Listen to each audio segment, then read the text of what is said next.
All right. Well, welcome to the Hydroplate Week of Celebration. Boy, this week has flown by. I hope you enjoyed it. And we did this week to honor Walt Brown. And one of the ways we want to do that is to make sure the hydroplate theory gets into the next generation. So all his work will not be for naught. And it'll help the next generation because they'll have a theory that makes accurate predictions. And then the other thing we wanted to do is also give people the opportunity to think. Encourage the big creation museums to put both theories up there so people can think critically and come to their own conclusions instead of just having one position that's presented, similar to what the evolutionists do. And then finally, we'd like to start the hydroplate protocol, where before a theory is presented, they present the accurate predictions that have been made using it, and also they would show their current predictions so we can keep an eye on what's happening. And then the biblical support. If it's a Christian organization or a Christian theory based on the Bible, they should have some Bible verses that show how it separates it from the other theories. And so that's what this week was all about. Thank you for joining us. These are all, you can see them all later. You can share them like crazy. We've got all the speakers broken up and promos and the highlights there. And I think you'll enjoy sharing that and just plant those seeds. And tonight is the final night. In about an hour, we're going to have a panel discussion trying to figure out how we can get this into the mainstream. And we are going to have Adamar Rakowski, who is going to talk about, we discusses what's happening in our seminaries, how they've basically kicked the Bible to the side and they're using the world's way of looking at the world's way of looking at the earth and the universe instead of the biblical perspective. But before we get into that, we've got Matt Nailor. And he's got some strategy on how to reach the next generation. And it's very sound because he's done it with standing for truth. They've got a ministry there. They have debates all over the place, and he knows how to get the message out. And so without further ado, let's get him on stage.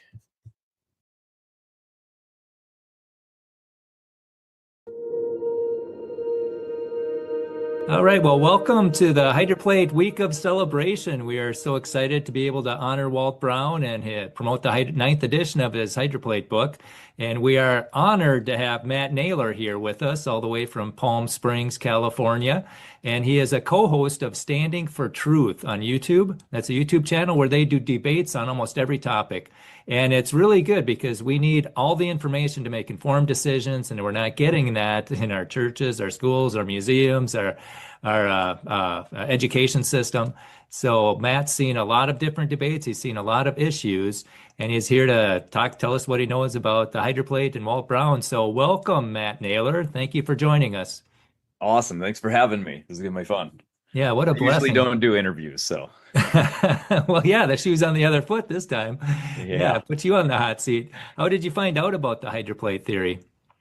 I knew about the hydroplate theory before I even knew that it was called the hydroplate theory. Uh, And that's the crazy thing about it. I was so new to young Earth creation and everything that I kind of just jumped in the deep end of the pool into apologetics. Like I became a Christian, and then I like science so much that I kind of just jumped right in. I found Donnie online, actually. I found him debating people randomly on YouTube, and I was like, who's this guy? This would be fun to like team up. There's no teams at all. Matter of fact, all I saw was division between young Earth creation. Like, why is there all this division? They're fighting over models and over what I thought were trivial things. I said, let's kind of just form a team and bring everybody together. And we can learn and debate against all of these things just together. Let's form a group. And that's exactly what we did. And by doing that, I kind of learned along the way. But the probably the most fascinating thing is when I was into Noah's flood, you learn about hydroplate theory, but you might not know what it is because you come across it on social media and you don't really know what you're watching. People don't say, this is hydroplate theory. This comes from Walt Brown. You just see a flood video. And I was like, okay, this seems kind of neat. What evidence is there for this? And then you start asking the questions and you go down the rabbit hole. And that's kind of what I did. I didn't learn it was hydroplate theory for probably 2 years. Really, really, Yeah. wow. Wow, well, I'm glad that you teamed up with Donnie and how you guys get this discussion going because yeah, we need to get all the information so make people can make informed decisions. And I think Donnie is probably the best up and coming creationist we have out there because he's seen it so much. And you're pretty good too, but he's been doing it for so long, and yeah, it's exciting to see this discussed. So you knew it was the hydroplate before it was called the hydroplate. Yeah, Right. that's exciting. What do you think the strongest evidence is for the hydroplate? What puts that flood model above the rest of them? Like any good scientific model, there has to be accurate, testable predictions that come for first. And Walt Brown made massive amounts of predictions for his model. So that the confirmation of those that came years later are what really strengthen something because anybody can release information about anything. And what evolution tends to do, I've noticed, is that they'll make a prediction and get it wrong, and then they'll just kind of retrace and say, well, it actually still fits evolution, but this is how it looks now. It's a retrodiction. They wait for evidence to come out now, and then they force fit it into the model. Well, Brown came along and just said, no, these are the predictions that are going to flow from the model if it's true. And lo and behold, he's got way more than a 50% accuracy on these, way more. And so that's pretty good considering his field of expertise was like in two areas in his life, really. And yet he made predictions on cosmology, paleontology, genetics. Like he's very well rounded. And when you start to look at all of the different predictions that have come true, it's pretty good. So we're going to cover some of those today. Yeah, and he seems to have, when you make accurate predictions, tends to be you're on the right trail. What ideas do Yeah, you have to reach people with this? yeah, absolutely. Here, I'll share a screen with you. Ooh, okay. There we go. I'm guessing you can see my screen now Yeah, I because see it. everything else disappeared. Crystal I don't clear. really Yep. usually use this app. So, I made this just a little bit ago. I would say that there are five different things. I know this image shows four. I don't know why it gave me four instead of five. That's AI for you. But I would have to say that these are probably the most important aspects of how we can promote something online. This is kind of like what we do over on Standing for Truth. We team up, we collaborate with others, we form a team, and when you bring together a team and more people that can think differently, you get more skills from other people. You might get a friend that's a geologist that comes in, and your specialty could be over in genetics. So now you've got two heads are better than one, right? You've got two people in two totally different fields that when you now come together to look at evidence, you view it totally different. So this is great. You're getting different perspectives from other people. So the larger that team gets, the better it gets because you might have a person like Donnie who's great at promotion and he knows how to make a post that attracts people's attentions. He writes very good to people. As where somebody else, they might be horrible at that. They're like, oh, I'm not good at promoting anything. I've never sold anything in my life, actually. But however, I live in a laboratory and I'm great at making studies and writing, doing journal articles and publishing scientific papers. So that's great. That's what you want, and as much diversity as possible. And younger people think different than older people. So you want a good age group difference because younger people tend to live on social media much more. And so their skills at being able to be in touch on social media, they said, now this is what people are interested in. Their attention span now is 1 minute YouTube shorts. So we've got to make videos for those. And that would be my first thing because building the team is a harder thing than you actually think it is. But once you do, then you've got a good foundation because now you can branch out and help each other by doing your own things on your own time. Oh, that's excellent. That's excellent. Yeah, we need a lot of different backgrounds. We need a lot of different ages. And it reminds me of John Wooden's quote. He says, when everyone thinks the same, nobody thinks. So that's step one, collaborate with others. Are there any other ideas that you got? Absolutely. The next one would be target social media, news articles, or sorry, news, and then make articles, and then any public talks that you can think of. This really gets it out to the public in general. Now, the general public, they've heard of Noah's flood. Almost everybody has, but they don't know any details about it. Matter of fact, most people think that it's a too fantasy to be true. Matter of fact, most people think that Noah's flood had to have just been local because the concept of a global flood to the average person is just it's kind of gone over their heads. Now, it's true that though even in Scripture it mentions that in the last days people will not believe that there was a global flood. It could even be talking to believers as well because of this local flood concept. But what Walt Brown has done is he's taken the aspects of what Scripture says that it clearly reads to be a global event. Because I mean, really, why in the world would Noah bring birds on a local flood event? And why would God give us a rainbow as a representation of he would never flood the earth again? Or, I'm sorry, why would he never do a local flood again when there's local floods all the time and give us a rainbow for it? It doesn't even make logical sense. So I think once we target social media and we answer the most basic questions, then they go, okay, that makes sense. But where did all the water go? How did Noah feed the animals? You got to have something as a backup. But if you're targeting social media with like the basics all the time, then people go, oh, okay, then they can take that next step because it passes that blocker that they already have built up in their mind that they've heard from somewhere else or that they've read from somewhere else or told from a critic. It can't be true because of A, B, C, and D, right? That's what I encounter the most on social media. Right. Yeah. And and that's the problem I think we have in the churches. A lot of churches compromise that worldwide flood. And and it's, who was it? Fred Williams and Fred Williams, I think, Bob Enyart. They were talking about that the liberal churches, they all believe in a local flood. That's like the first step. And, if God didn't mean what he said at the beginning, he didn't mean what he said at the end. So yeah, and then you're right, the social media, and that's something I'm still struggling on. If there's anybody out there who wants to help, we need to have some hydroplate shorts out there. I can make things a minute long, but I don't know how to get them into the vertical format instead of the horizontal format, so it doesn't show up as shorts on the YouTube channel. So if there's anybody with technical expertise out there, we can use them. Well, you probably know how to do it, Matt.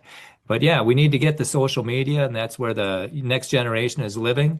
And I talked to them at college, and they like thinking. When I talk to them about this theory, they get excited about it because they like to compare and contrast, and they like to think. They don't like to be forced to think a certain way. Okay, so you got targeted social media, news Yeah. articles, public talks. What else you got?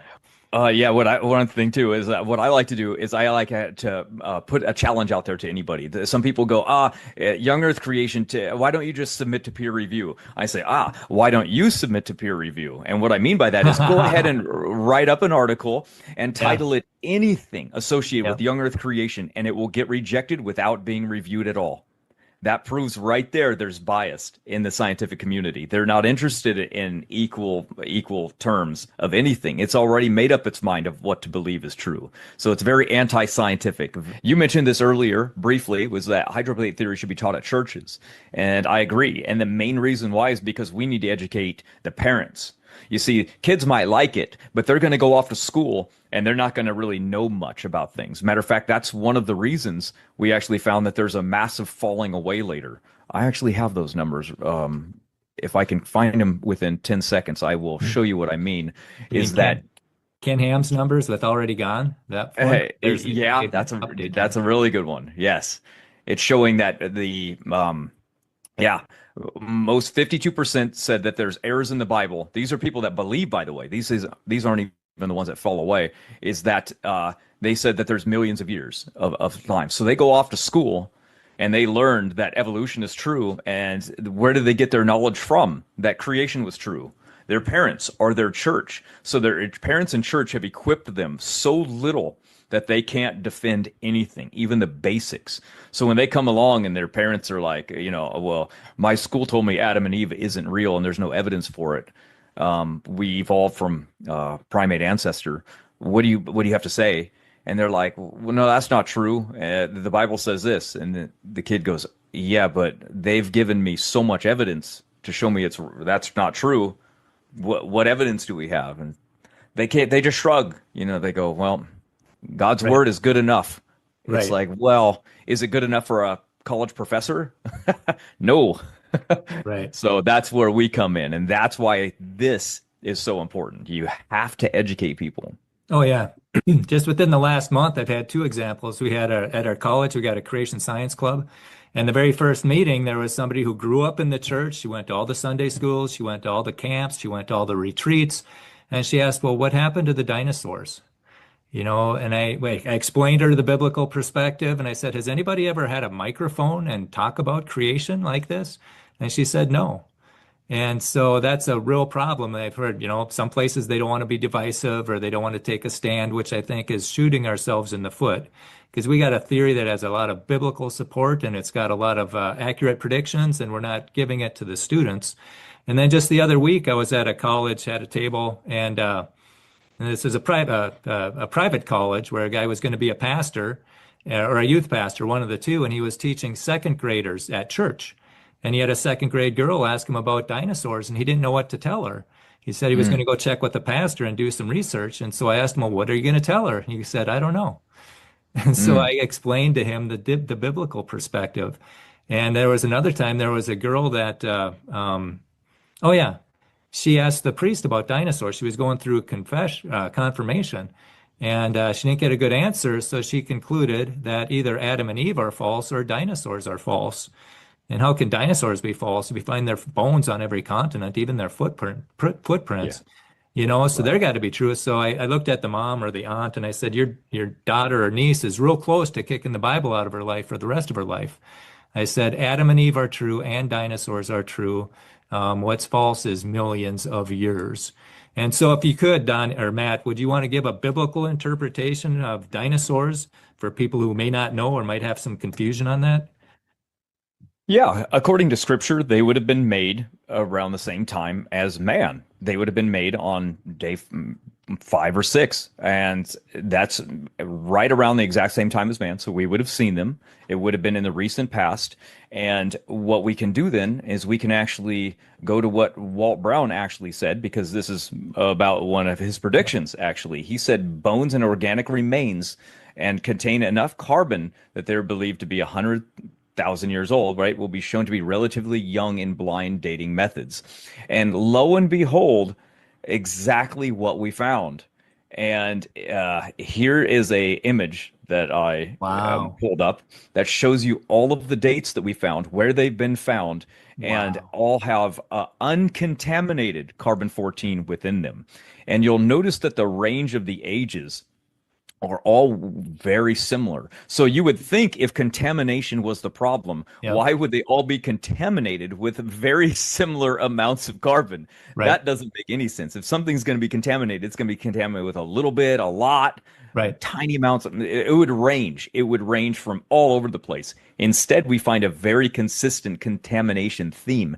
And it's not just in fossils, but the young Earth creation's perspective would say, okay, it is true that we find some radioactive elements inside of them that date old, but in contrast to that, we also find radioactive elements that can only be there if they're young. So we find evidence for both of them. Which can best explain it? Well, again, it goes back to predictions. What did Walt Brown think we would find? Evidence that they would have youth inside of them and not only old. And here's where we actually found coal samples. And you'll notice that coal samples from the RATE team found an average range of 49,600 years for carbon 14. And again, look at the age range. Again, Okay. very consistent themes Yep. of contamination inside of them. And you might be thinking to yourself, but wait, look at those ages. Those ages are old, aren't they? They're not within 6,000, so therefore it must be that the old dates still show not young Earth creation. And that brings us to the most important question of all. Something that I found was actually asked in a book in 1999. Assuming, the most important word, there was a flood and that it did occur, little, if any, C14 may have existed before the flood. This would give anything older than the flood an appearance of old age. So I decided, let's make sure, let's double check this. We can ask AI itself. Ah, yes, the amount of carbon 14 entering Earth's atmosphere is considered relatively consistent over time. That's the uniformitarianism idea. Uh-oh, wait a minute. But Yep. what if it's not? And Exactly. guess what? When you date something near a volcano, what does it do? Because areas of recent volcanism, the plants capture volcanic carbon dioxide, which is devoid of carbon 14, as well as atmospheric CO2. So the results would decrease in radiocarbon concentrations. Therefore, they would appear much, much older. So if something was 4,500 or 5,000 years ago and there was a global flood and catastrophic volcanism going, which started the ice age, like Walt Brown says, well, guess what? Everything tested with carbon 14 would date extremely old because new carbon is devoid of what it needs to have in it. So when you test a sample and it's going to appear very, very old, even though it's brand new. And they admit, I can't believe they admit this, by the way. You're going to love it. If a C14 date supports our theory, this is evolutionists talking, we put it in the main text. If it doesn't entirely contradict us, we put it as a footnote. And if it completely is out of date, we just drop it entirely. Right. Right. Yeah, and That's real good science right there. Right, right. And they don't do blind tests on those either. I know Bob Enyart, Mary Schweitzer, she found the dinosaur blood. Right. And so then Bob Enyart calls up Jack Horner, that's Mary's boss, and said, I'll give you $20,000 if you carbon date that bone. And he said, well, we wouldn't expect to find carbon 14 in here because it's too old. And Bob says, yeah, I know, but we wouldn't expect to find blood cells in there either. And long story short, Jack Horner did not carbon date those bones. But you had that one table that had all those dates on the dinosaurs. What was the source of that? That was about 4 or 5 slides back. Yeah, Yes, that one. Where did you find that? That's gold right there. I actually made it. I have wow. an old document that I've saved over Yeah. the years. Every time I come across a contamination, I save it in the document. And then for this, I decided let's throw them all together and compile them.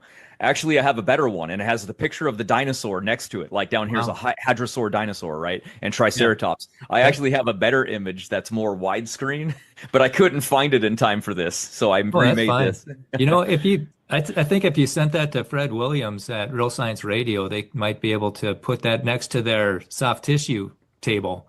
Okay, I Yeah, will send it over. that's tremendous. Yeah, because you're right. They're all about the same amount of C14, and Yeah, if it was contamination, it should be all over the place. But yeah, it's not. or That's a at very least or at least the upper end, right? I mean, right. contamination, like, yeah, okay, you would get like carbon dating goes up to about 55,000 years Yeah, maximum, yeah, maybe a little older, but it's right. like completely maxed out in age. Yeah, So why is it everything on the farthest end of maxing out age? It should be at the yeah, tip top, right? Like, oh, it's old. It's there, but it's still super old, like the maximum date you can get. Instead, no, there's like a contamination range. It's right. like, right? It's like, wait a minute, what's going on? Everything's showing a very consistent date. Why? Because the flood happened, and the volcanism that was there, that the animals were around, got embedded into their fossils. So that's why we see it that way. Yeah, and I think the rate team, I think it was Steve Austin, he tested coal from all these different layers. All these different Yeah. layers in the geologic column. He tested coal from all those, and they all had pretty much a similar amount of carbon 14. And again, if it was contamination, it should be all over the place. But that shows that they were all pretty much laid down at the same time. So what else do you got? What other things besides talking to the church? I would say content for kids because they're the next generation. They're learning. They're like a sponge. They can retain information better than even you and I could. We can't pick up an instrument and max it out in a few months like a child could because their dendrite in the brain is still really active at Oh yeah. growing and building new pathways. So Yep. when they get a hold of information, I say teach them both. Let them learn evolution. Go right ahead. They're going to know it's fake right away anyway. Yeah. And what's going to happen is they're going to be equipped with knowledge to be like, oh, okay, I can hear this, but I know when I'm hearing nonsense. When I watch Lord of the Rings, I know it's not real. Just like a kid, they can be around evolution and be like, oh yeah, I heard this before, and they won't believe it because they already know that they've been lied to, that it was originated as a myth and pushed as a lie with an agenda behind it, going all the way back to the very beginning to the roots of the theory. And so once they know that, it's very hard to change their mind on something. So content for them is probably really important because the content for you and me is going to be different, very different than it is for a kid during the different age groups. So yeah, we can give them the truth and help them to, give them some tools to stand up to the evolutionists, like where did matter come from? How did life begin? Yeah, and then also, dinosaurs, they know so much about dinosaurs. Teach them the biblical perspective, you know? And made on day six, two of every kind got on the ark, and then after them, everything else got, they were small to get on the ark. And then the flood came and killed the rest of them, all the animals and people and dinosaurs. A lot of them turned into fossils. And then they got off the ark, and people called them dragons. And they killed them, and they carved them in castles and temples and caves. So people definitely saw dinosaurs, but they didn't have that word, so they called them dragons. And even in the Bible, they talk about dragons, especially Job 40:15 describes behemoth, and that's a long-necked dinosaur. So we did see them, but dinosaurs are the gateway to evolution, and evolution's the gateway to atheism. And they get the kids thinking millions of years right away, so we have to get to the kids before they do. So you're right, there's a definite need for kid-centered biblical material, especially when it comes to the hydroplate. What else you got for us, Matt? Yeah. No, that's a good one for sure. I would on the last and final one, I would say practical application. They would be good to have like articles and things out there for people to come across that shows them that we have evidence in geology, paleontology, genetics, and more, and there's practical application that can flow from this. So, for example, if there was a flood and it happened 4,500 to 5,000 years ago, what would we expect to find in genetics because of this? Well, we would expect to find fast mutation rates because there are only a few mutations in general in the entire public. So if there's not a lot of mutations, but the mutation rate is fast, that means there's not a lot of time. Right. So what would that mean? Well, evolution predicted slow mutation rates. Well, guess what? The entire theory of evolution hinges upon mutations. So if they got mutations wrong, everything else completely collapses and falls apart. What do we know from pedigree germline mutation rate studies? Mutation rates are fast, exactly what we predicted and assumed that it would be true.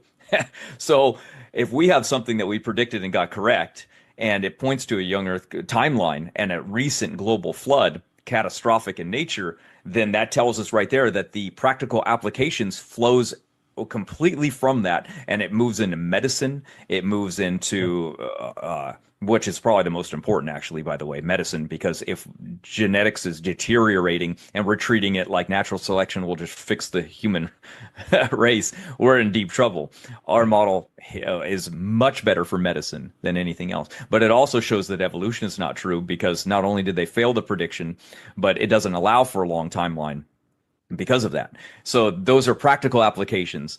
That's just one practical application that can come from it from a genetic standpoint, but they can also use it in geology and then paleontology, because those fields have to do directly with global flood. For example, we can take Walt Brown's predictions on the Grand Canyon, if you want, and we can move over to there as a practical application for what we can do with the hydroplate theory. And yeah, practical applications would be great. Absolutely. Do you have one more for us, or is that the last one? I think that what did it. Let's Oh, see, good, collab with good, good, others. good. Yeah, review these real quick. Yeah, we have to collab with others, practical applications. We just went over content for kids, teaching at churches. And then there was another one in there. Oh yeah, target social media, news, art, Yeah, make articles, and do public talks. Those were yeah, the five that I believed were the most important to really kind of branch out, and forming a team, of course. And then after you formed a team, you can be with people worldwide now. It doesn't even matter. yep, Like I've never even met Donnie. yep, He lives up in Canada somewhere, right? yeah, So yeah. we've never even met, but we've been a team now for 6 years. Wow.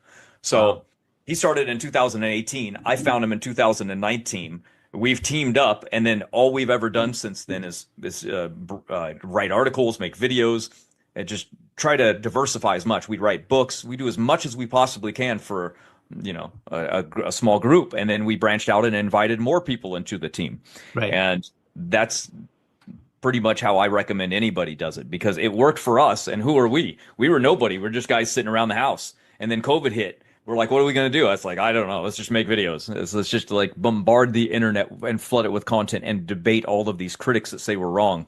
Right. That's what we So how did. would, if somebody wanted to join your team, how would they contact you or Oh, Donnie? I would say they could go to our websites. They can message us directly. They could Would that be find us on. standing for truth or? Yeah, probably easiest on YouTube. Just leave comments. Just say like, Okay. "It is your team, or can I join your team? Like, what are you Right. doing?" Or on social media like Facebook and Yep. X. Oh, These are you're on all great those. because Okay. yeah, yeah, Good. yeah. Good. Donnie's Yeah. And if anybody wants to be on a hydroplate team, they can email hptwins@proton.me. I think it's hptwins@proton.me. And you might even be able to go into hydroplate.org. There might be a contact place there. So we're getting close to sure. the end of the interview. Do you have any closing comments that you'd like to make, Matt? Yeah, when you guys form a team, one of the recommendations I have is create a WhatsApp group, or because it's very easy for social media to just open the app and you can leave a voice audio recording message, and everybody in your team can hear it.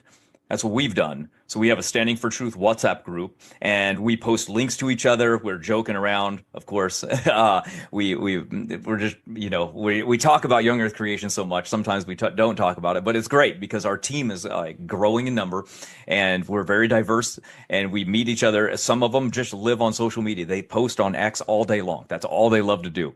But Yeah. they're part of our team, so they're learning as well. And then what can happen is we've got a diverse group of people that are all age ranges, and we chat all the time. And as long as you're posting and you're commenting with each other, it becomes fun. You're branching out, and you're like basically equipping and training somebody, and then they go out on their own if they want to, and then they'll start their own channel.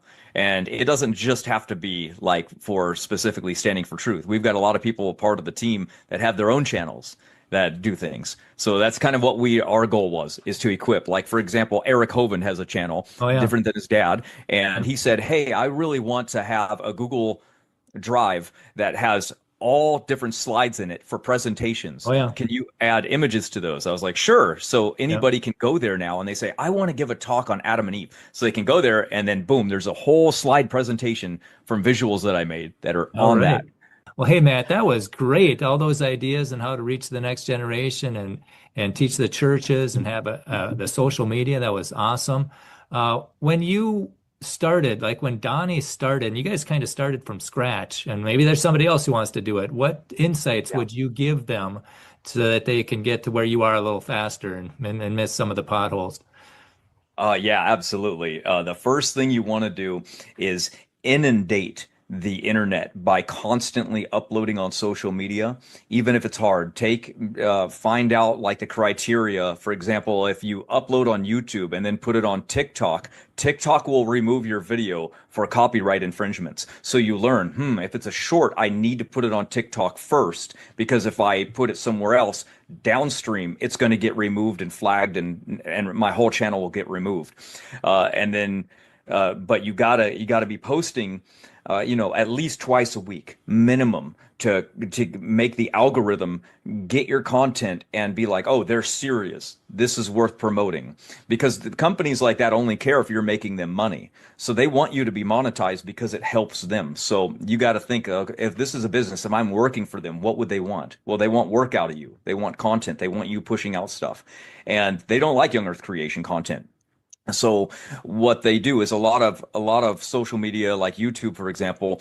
If you made a channel and it was based on money, let's say cryptocurrency, well, ads really want to run on a cryptocurrency website or a banking YouTube channel. And so what they'll do is they'll put lots of commercials in there because it'll make them more money. So your channel being Young Earth Creation, not a lot of people are going to want to put ads on there. So you're not going to make as much. So to make up for that, that's okay. If you're trying to make money, then obviously Young Earth Creation isn't the revenue generator that you probably want to do. A lot of people go, "You guys are into it for money." It's like, well, not really.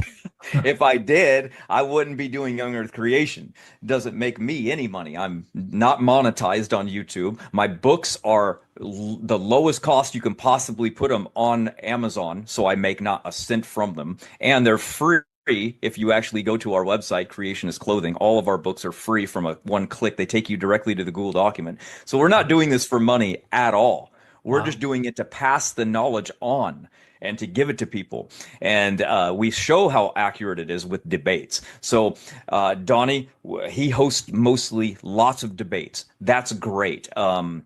And then what we do is we branch out from that by having a backup channel. That's mine, the Young Earth Creation. It's a backup channel in case his ever gets taken down. And then we also have other social media. He uploads on Facebook. I do the hosting on X or Twitter X. And so we branch out and we post everywhere that we possibly can. And then that helped us grow like crazy. For example, YouTube Shorts are great because they build your channel, but they don't make any money. So they're great for getting views, but they don't do anything for generating revenue. So it depends on why you're doing this. If you need to quit your job and rely on Young Earth Creation, you're going to have a different program than ours.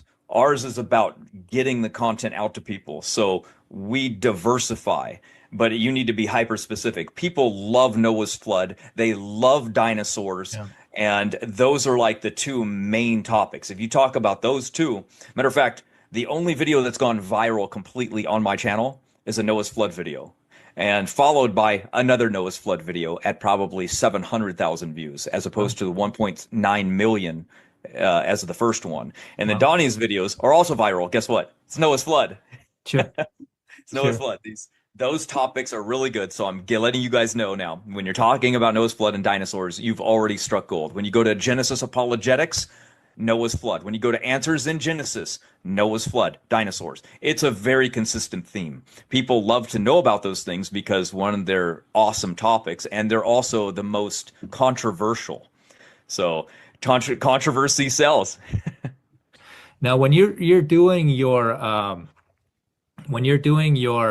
your debates, you're using Yard Stream, is that right? Oh, StreamYard. Yes. StreamYard. Yeah. Yeah. Yeah, that's the easiest and most compatible with YouTube. And it also rolls over. Now you can like click on other streams like X, and it'll stream both at the same time. So it's Right. kind of convenient for that as well. But it Right. doesn't do it for Rumble. I don't know why, but Yeah. Rumble's also a good one to be on. Yep. And it doesn't link for some reason. Maybe there's a way to do it. I just don't know. And I don't know if you have that slide, the recap. You don't have to share the screen, but if you just would like to recap the points of how we got this into, how we can get this into the mainstream, the hydroplate. If you could just highlight the recap of what you've given us. Yeah, absolutely. One, it would be collaborate with others, be as diverse as possible, and invite everybody, from young to old. Doesn't really matter. Don't be divisive on denominations, because remember, we're all trying to learn. This is a scientific aspect of biblical young Earth creation. Lots of people, Jehovah's Witnesses are young Earth creation, Mormons are young Earth creation, and if you're like, I don't talk to those people, it's like, well, how are you ever going to convert them if you want to? If your goal is to say that they're wrong and you want them to believe you, the last thing you do want to do is not talk to them. Okay, so we got team building. What else do you got for us there, Matt? Yeah, well, actually, one of the hardest things is when you do go to a public school, there is an organization called the Freedom from Religious Act, and Yeah. it's they attack and they'll sue an independent person for trying to get creation taught. Oh, and you want to share Yeah, something? All right. I do. This is fascinating. Check this out. Okay. This is an amazing story I'm going to give you right now. What this is this is a chart that was shown that shows that humans are about how much genetic relation there is between them, and then with chimp, and then it goes to pig. Did you know Yeah. that?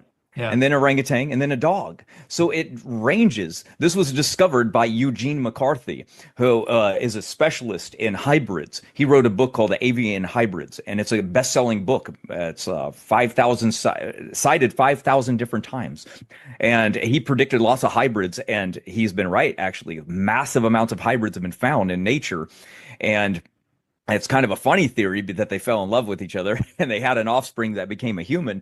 But what he did is he said, no, no, no. I've shown you that this is a possibility because look at this shared characteristic traits. I still believe in evolution, and it's still evolution is still true, but it's a hybrid. And he said, look, humans have more autosomal sequences that match a pig than a chimpanzee. Right. And guess what?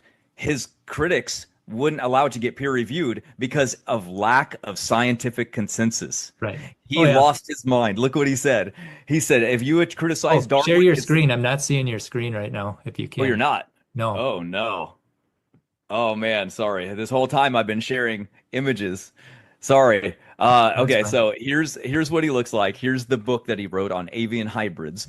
Here's the confirmation of all of the different hybrid species animals that there are.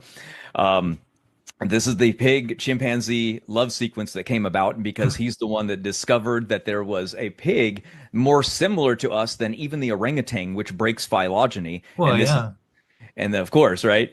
And then he started looking at the similarities. He was like, wow, we have more similarities with pigs in lots of different regions, even the kidneys, our yeah, blood, our epidermis, the layer of fat that runs under the skin. As a matter of fact, there's all kinds of similarities. So he wanted to publish this paper. He said, look what I found. And they said, sorry, you lack the scientific consensus. sure. This is the university. This is the main criticism Oh, for yeah, his review for not right. being published.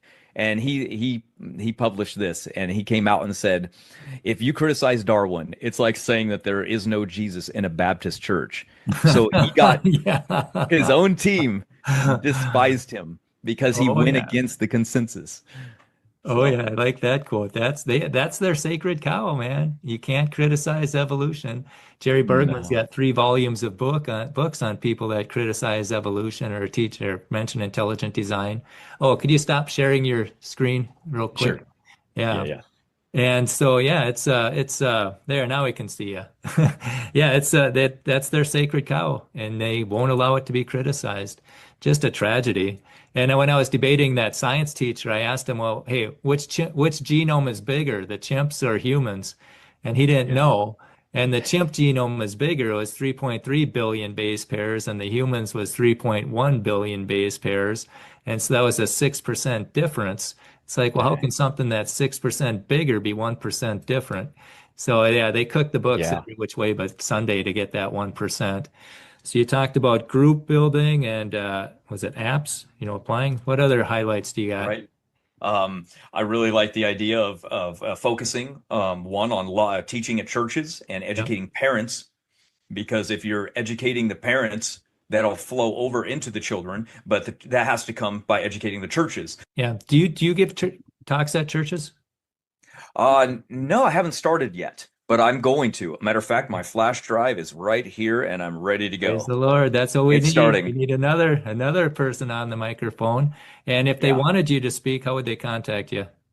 Oh, good question. I would probably assume they could just go to our again our YouTube channel, Standing for Standing Truth. for Truth, and just message us there. Okay. They email Donnie because that's how he gets all of his debates. They just email Standing for Truth Yep. Ministries, Yep. and Yep. then bam, it's just right there. And you're in Palm Springs, California, and there's a battle going on there. So if there's a church that wants a biblical perspective, yeah, praise the Lord.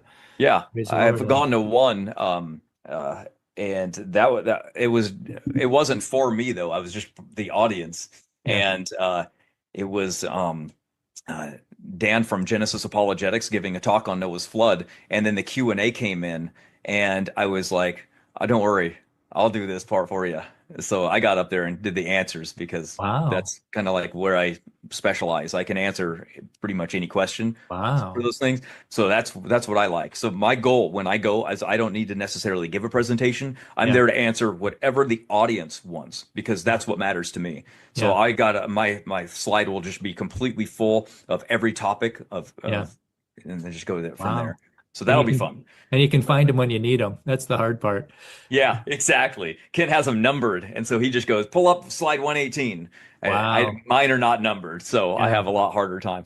What I've started to do is put a topic in the write-ups, then I can just Command F and just search flood or whatever, and then I get the slides.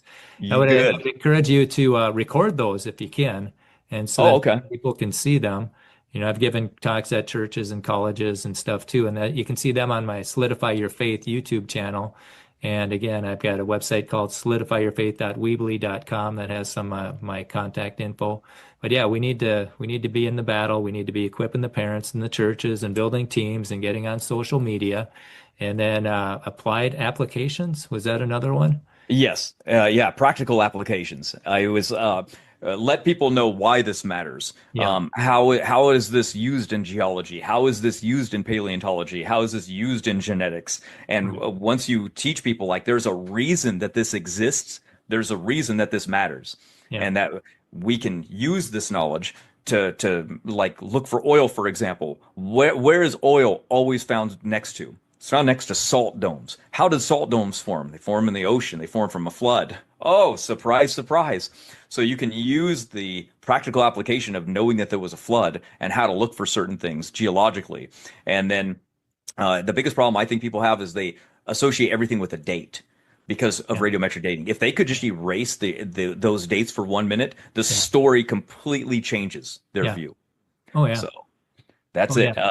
I like the practical application. And then how you do that is just write up little articles here and there. So when people say, why does this matter? You say, I wrote an article on that. Come check it Yeah. out. And so that's what we're doing a lot of right now because we're writing tons of articles. That's why you haven't seen me make videos. I've been constantly writing. So now you can have practical application. People say, well, what happened after, from the flood to the Tower of Babel?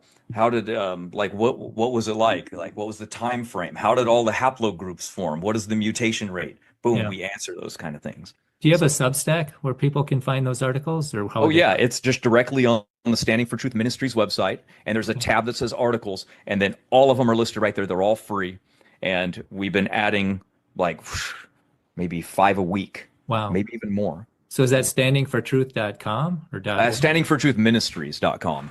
Yeah, Standingfortruthministries.com. Great. Yeah. right. That's what we've And got. We've got the information. We've got everything. We got the winning hand. We just have to have them lay their cards down. And yeah, that's when the victory is going to be. we So, just need to focus more content on kids, probably. We're not very good yes. at it because we're kind of more technical minded. Yes. We focus more on adults. So it would be really good if there was a ministry more like Genesis Apologetics that's really got books and articles and videos and stickers and coloring books and toys. We can't produce those kinds of things. Right. We're not a warehouse. We're not a physical location. And so anybody that could produce something for kids, like a hydroplate theory for kids, why isn't there one, right? Why Well, is, that yeah. would be great if there existed. I'm trying to get into Abeka homeschooling. This is a Yeah. flood model. Why don't can you present this? And they had me talk to the science lead. I'm not sure if they're going to do it or not. But that's the other thing. Which homeschool curriculum is going to allow their students to think first? Which Mm. one is going to allow for them to see the catastrophic model and the hydroplate model? And like Walt Brown, he said every student, even in public schools, they should do an origins project where they look at all the evidence and then they decide whether it was from creation or evolution. And it doesn't matter what they decide, but they have to argue it. They have to rationalize it. The way they argue to support it gets graded because then that'll Mm. sharpen their critical thinking skills because the ones I meet at the college, they know what to think, but they don't really know how to think. And when I meet someone who can think, it's like, well, where'd you go to school? And 95% of the time, they were homeschooled. So, Wow. yeah. And Wow. so I think the homeschool, curriculum, I think we need to get it in there. And, but they're just probably following the consensus too. So it's going to be which one's going to be the bold, which one's going to be bold and allow Yeah. people to think, the students to develop their critical thinking skills. And Because like you said, I think it comes down to the aspect of people just don't know that it exists. yeah, So we just have to let them know, like, no, there are alternative theories exactly. there. And as far as why it matters, there's Walt Brown's biography. There was a chapter of him in what was it, 11, Christian Men of Science, 11 Men Who Changed the World. And Walt Brown's story, his biography is in there. And I read it on my YouTube channel. And in there, his wife, they were theistic evolutionists, and and he was going young Earth and all this stuff. She goes, well, why does it matter? This flood model, why does it matter? And then he said, well, why did Jesus die on the cross? Or why did Jesus die on the cross? And she said, to pay for our sins. And he said, well, what is sin? Where did that come from? If Yeah. Adam and Eve aren't real, then Right. sin's just fiction. And that's the big problem we got with the old earthers. They put their faith in the geologic column, which has death before sin. And if that's the case, then sin and really, what's Jesus going to return it to? So Yeah. yeah, there's a lot of ramifications here. So hopefully things get cleared up in our Yeah, I churches and completely in our agree. society. Oh, and you talked about reaching the young people. There's a section I've done vacation Bible school talks.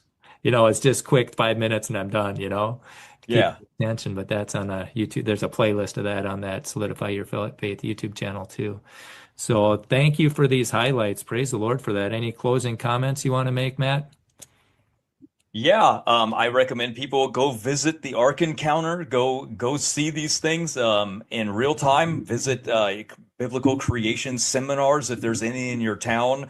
Ask your pastor or your priest and ask them about young Earth creation. Say what is our view here at this church? Just say I was just wondering because there seems to be kind of a divide. A lot of people see Genesis as just allegorical. Is there literal? Like, what is Adam and Eve to you? Was there a first human like Adam and Eve, or were there like who were Neanderthals? See if your priest or pastor knows any of this. They might not be scientific, they might be completely theological, and they might not have an answer. Does he recommend you to go learn? Does he just say it doesn't matter? Does he say it does matter? I'm not saying find a new church. I'm just saying you're going to want to know answers that you might not get at church. So therefore, you're going to have to go outside of that. It's okay that your church might not have that answer. That's fine. Not everybody is like science. That's fine if your pastor does not, but you're going to need to learn this on the side yourself now. You're going to have to be your self-taught. But because of the internet, it becomes very easy nowadays. And then if anybody wants to contact him, it's Standing for Truth. And what a blessing that is. What in your channel with all the debates. So again, thanks for your time, Matt, and Thank you. have a blessed day. All right, thanks. Awesome.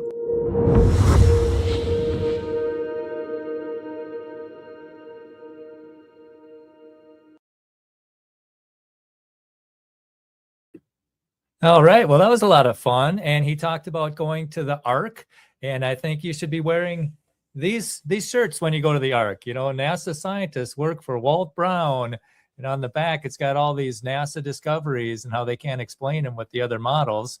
And let's see. And this one here, it's WWB Research Associates. And that's WWB means working for Walt Brown. Everybody's working for Walt Brown everybody's working for Walt Brown when they do that. And he also talked about your churches, how they might be compromised. And I know a pastor that goes along with the Hugh Ross thing where they talk about the ape-like ancestors and Neanderthals weren't humans. So I got him a bunch. This is their Christmas gift. You know, this is Human Evolution, volume 5. This is just the bibliography. It's 300 some pages.